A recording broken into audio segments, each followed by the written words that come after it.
Thousands of local school children at risk every day, but police have a new plan. Good afternoon, I'm Robert Hadlock. And I'm Leslie Rohde. That threat, drivers breaking the law in school zones. More than 18 months after a law that bans using cell phones in school zones took effect, officers are still writing hundreds of tickets. And now those cops are going undercover across Austin to try to stop it. One major problem spot, Pecan Springs Elementary in East Austin. And that's where we find KXAN's Katina McHenry, who has more on our top story. Katina?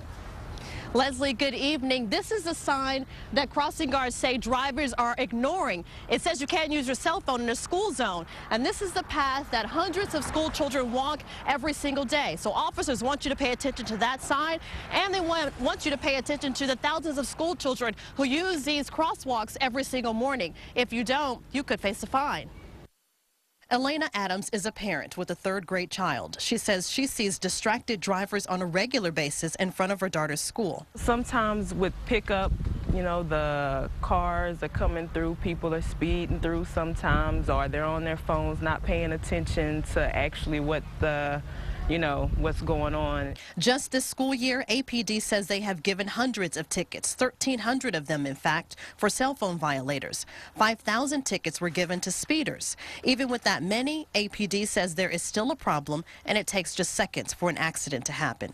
If someone's using their phone or texting, it only takes a second for them to look down, and they can drift off 1 or 2 feet in either direction.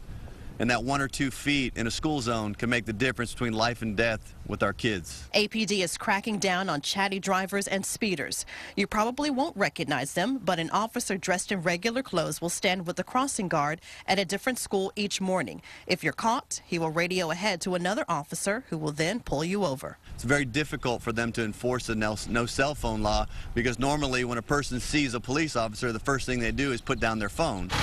Elena is hopeful this crackdown will encourage drivers to protect school children. You're looking out for other kids' safety too while you're there waiting for your child to get out of school. Now, the ticket for talking on your cell phone in a school zone is up to $200, but there are a few options you have if you do get a ticket for you not to pay that ticket.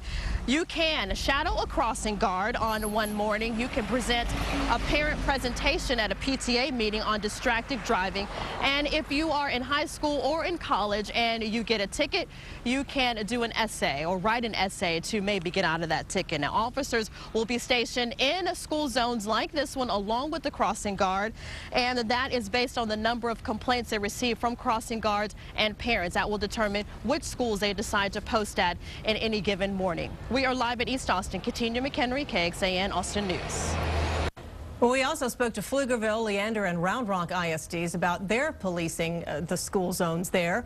Pflugerville says they work with their police department and school resource officers. Leander also uses police and crossing guards. They say they feel they have good compliance. Round Rock says APD patrols some of their schools, as well as Round Rock PD and the Travis County Sheriff's Office.